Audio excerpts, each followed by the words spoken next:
नमस्कार दोस्तों, मैं हूं मुनील और एक बार फिर से आप सभी का स्वागत करता हूं अपने YouTube चैनल मुनील सर की क्लासेज में। दोस्तों, आज की वीडियो में हम लोग देखने वाले हैं 20 most important idioms and phrases को, जिसको हिंदी में हम लोग मुहावरे एवं लोकोक्तियाँ भी कहते हैं।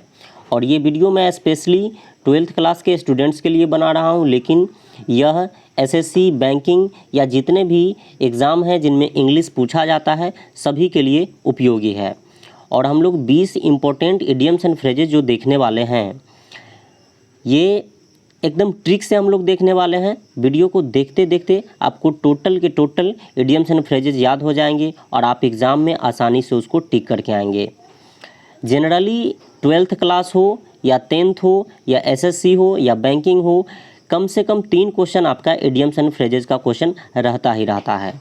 वो किस तरह से बनाया जाता है हम लोग वीडियो में सीख लेंगे और याद भी कर लेंगे। और ये आपका इडियम्स एंड फ्रेजेस का पार्ट 1 है। इसके बाद पार्ट 2 आएगा, पार्ट 3 आएगा और भी बहुत सारा पार्ट आएगा। अगर आप चाहते हैं सारे पार्ट्स को देखना तो प्लीज़ चैनल को सब्सक्राइब कर ले और बेल आइकन को प्रेस कर ले, ताकि जब भी कोई नई वीडियो इस पर अपलोड हो तो उसका नोटिफिकेशन आपको मिल जाए और आप आसानी से उस वीडियो को देख ले। तो चलिए आइए शुरू करते हैं। पहला क्वेश्चन आपका दिया है बेड ऑफ रोजेज। तो देखिए, बेड ऑफ रोजेज का मतलब होता है आरामदायक स्थिति, लेकिन आपके एग्ज़ाम में ये हिंदी में आरामदायक स्थिति नहीं लिखा रहेगा। यहाँ पर मैंने आपके याद करने में आसानी हो इसलिए लिख दिया है, लेकिन एग्ज़ाम में केवल आपका लिखा रहेगा बेड ऑफ रोजेज। तो अगर आप याद रखते हैं कि बेड ऑफ रोजेज का मतलब होता है आरामदायक स्थिति, तो आप आसानी से एग्ज़ाम में राइट ऑप्शन को टिक करके चले आएंगे। अब देखते हैं कि इसको बनाना कैसे है। तो देखिए, यहाँ पर लिखा हुआ है बेड ऑफ रोजेज, जिसका अर्थ होता है आरामदायक स्थिति। तो इसका जो राइट आंसर होगा वह ऑप्शन होगा जिसका मीनिंग भी आरामदायक स्थिति हो। तो यहाँ पर ऑप्शन डी में दिया हुआ है कंफर्टेबल सिचुएशन। कंफर्टेबल का मतलब होता है आरामदायक और सिचुएशन का मतलब होता है स्थिति, यानी इसका भी अर्थ हुआ कंफर्टेबल सिचुएशन। यानी कि जो मीनिंग है बेड ऑफ रोजेज का वही मीनिंग है कंफर्टेबल सिचुएशन का। तो इसलिए इसका जो राइट आंसर है वो हो जाएगा ऑप्शन डी। अब सवाल उठता है कि बेड ऑफ रोजेज को कैसे हम याद रखें कि इसका अर्थ आरामदायक स्थिति होता है। इसी को हम लोग ट्रिक से याद करने वाले हैं। ट्रिक से याद रखेंगे, एकदम परमानेंटली हमारे माइंड में रहेगा और कभी भी जीवन में कहीं भी ये क्वेश्चन आपसे गलत नहीं होगा। तो देखिए, इसको याद कैसे रखेंगे बेड ऑफ रोजेज। तो सपोज कीजिए कि किसी आदमी के बेड पर रोजेज यानी कि गुलाब रख दिया जाए, यानी बहुत सारा गुलाब उसके बेड पर सजा दिया जाए, तो कैसा स्थिति होगा? आरामदायक होगा या कष्टदायक होगा? स्पष्ट रूप से कह सकते हैं कि आरामदायक होगा। तो यहाँ से आप इसको उससे रिलेट कर सकते हैं कि किसी व्यक्ति के बेड पर यदि रोज़ रख दिया जाए तो बेड कैसा हो जाएगा? बहुत ही आरामदायक हो जाएगा, यानी आरामदायक स्थिति हो जाएगा। तो इस तरह से आप याद रख सकते हैं कि बेड ऑफ रोजेज का मतलब हो गया आरामदायक स्थिति, और राइट आंसर इसका हो गया कंफर्टेबल सिचुएशन। चलिए क्वेश्चन नंबर 2 देखते हैं। 2 में आपका दिया है एबव ऑल।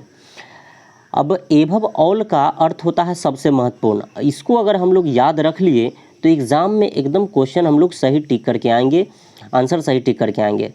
तो देखिए, एबव ऑल का अर्थ होता है सबसे महत्वपूर्ण। इसको किस तरह से याद रखा जाए? तो एबव का मतलब होता है ऊपर, ऑल का मतलब होता है सभी। तो जो सभी से ऊपर हो वो क्या होगा? सबसे महत्वपूर्ण होगा। या इसको ऐसे याद कीजिए कि गांव में जब कहीं पर नाच होता होगा या ऑर्केस्ट्रा होता होगा तो उसमें देखते होंगे कि जो सबसे दबंग आदमी है या सबसे सम्मानित आदमी है स्टेज पर सबसे ऊपर आपका बैठा रहता है।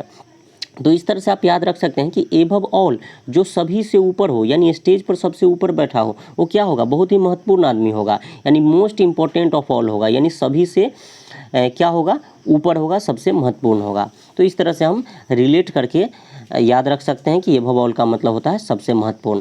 क्वेश्चन नंबर 3 देखते हैं। 3 में आपका दिया है डाउन द ड्रेन। देखिए, डाउन द ड्रेन का अर्थ होता है एकदम बेकार। इसको कैसे याद रखा जाए? तो आप जानते होंगे कि ड्रेन का मतलब होता है नाली। सपोज कीजिए कि नाली में अगर कोई चीज़ गिर जाए तो क्या होगा? एकदम बेकार हो जाए। सोचिए कि आप आइसक्रीम खा रहे हैं और आइसक्रीम क्या हुआ कि नाली में गिर गया, ठीक है? तो क्या फिर से उठा करके खा लीजिएगा उसको? नहीं ना खाइएगा, क्योंकि आइसक्रीम एकदम बेकार हो गया। तो इस तरह से आप ड्रेन से याद रख सकते हैं कि डाउन द ड्रेन का मतलब होता है एकदम बेकार, यानी कि कम्प्लीटली वेस्टेड, पूरी तरह से बेकार। ऑप्शन ए इसका सही जवाब हो जाएगा। क्वेश्चन नंबर 4 देखिए, 4 में दिया है ए रेनी डे यानी बरसात का दिन यानी बुरा दिन। तो देखिए रेनी का मतलब बरसात होता है और बरसात का दिन तो बुरा होता ही है। अब कोई कहे कि कैसे बुरा होता है, तो देखिए जब भी बारिश होगी तो इधर उधर क्या होता है, कीचड़ फैल जाता है। आप बाइक लेकर के निकलते हैं, ठीक है, और पता चलता है कि कहीं पर फिसल करके गिर गया, तो हो गया ना आपका बुरा दिन।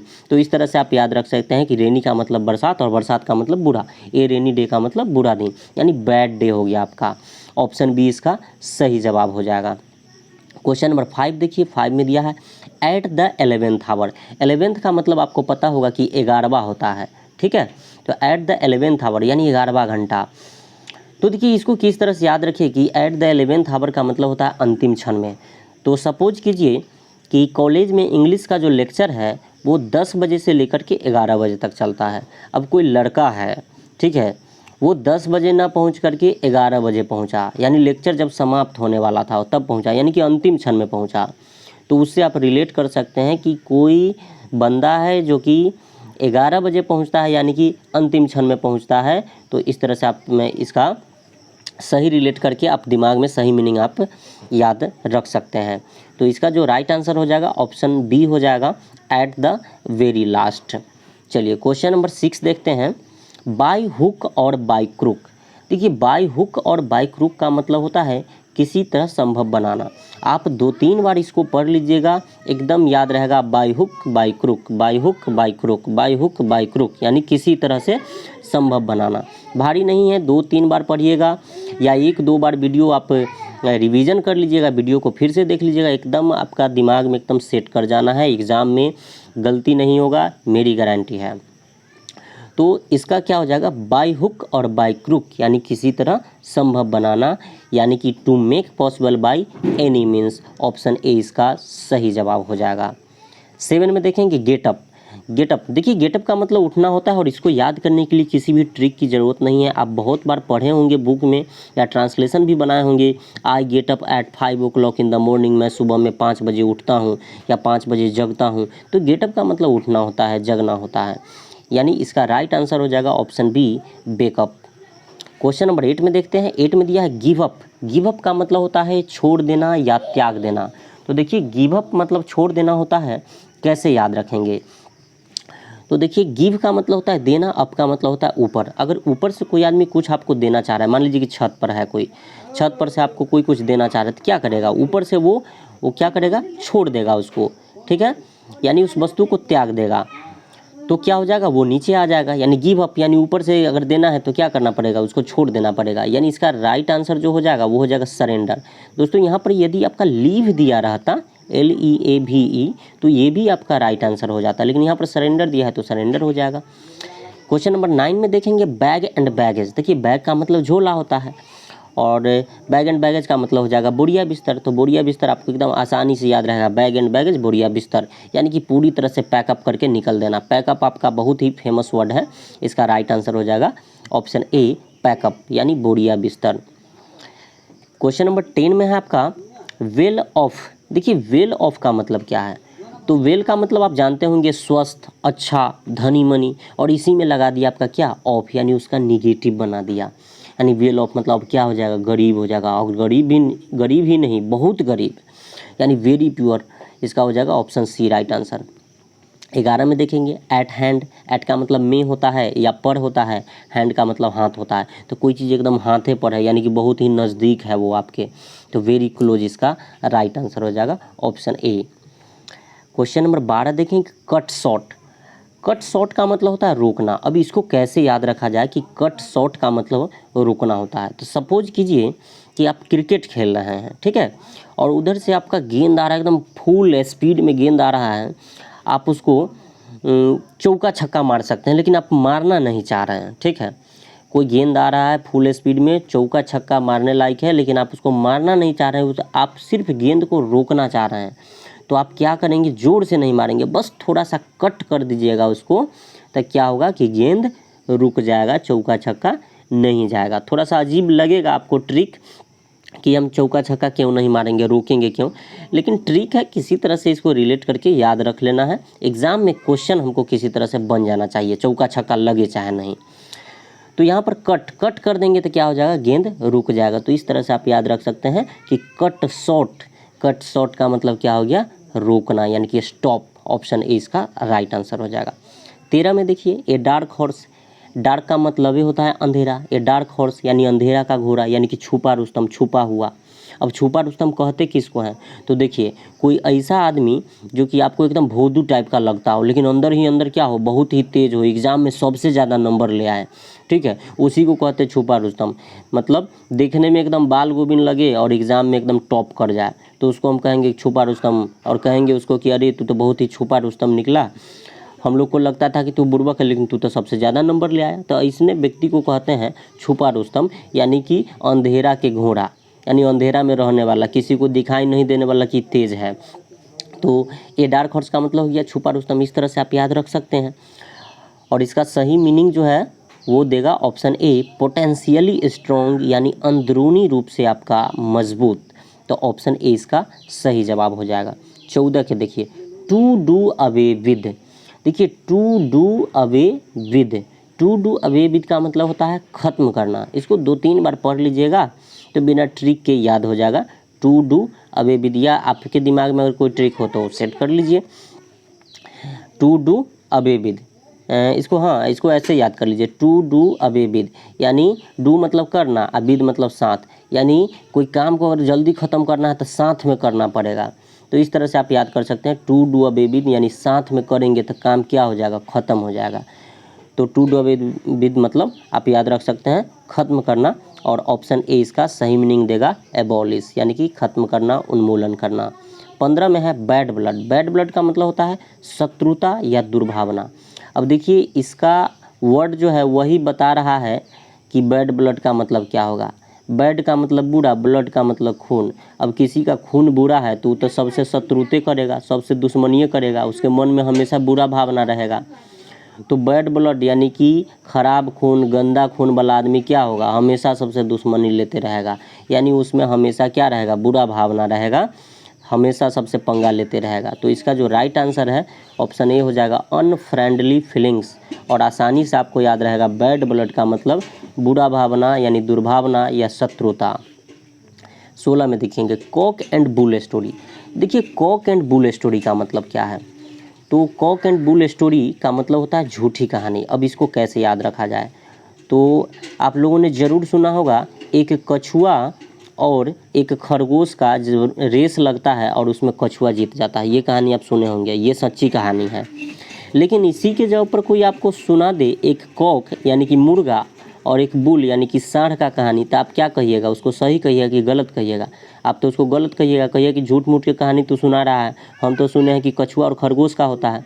तो कॉक एंड बुल का स्टोरी जो है वो झूठ है, और कछुआ और खरगोश का जो कहानी है वो सच है। तो आप यहाँ से आप याद रख सकते हैं इस तरह से रिलेट करके, ट्रिक लगा करके, कि कॉक एंड बुल स्टोरी का जो कहानी है वो झूठी कहानी है। ऑप्शन ए इसका सही जवाब हो जाएगा, अनबिलीवेबल स्टोरी, यानी अविश्वसनीय कहानी।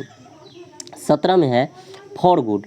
फॉर गुड का मतलब होता है हमेशा के लिए। फॉर का मतलब के लिए, गुड का मतलब अच्छा। अब कोई चीज़ है अच्छा है तो आप चाहिए कि वो हमेशा रहे हमारे साथ, तो इस तरह से आप याद रख सकते हैं फॉर गुड मतलब हमेशा के लिए। और इसका राइट आंसर हो जाएगा ऑप्शन ए, फॉर एवर। इसका भी मतलब होता है हमेशा के लिए। 18 में देखिए, 18 में दिया है to keep in touch with. देखिए इसके वर्ड में ही मीनिंग छुपा हुआ है।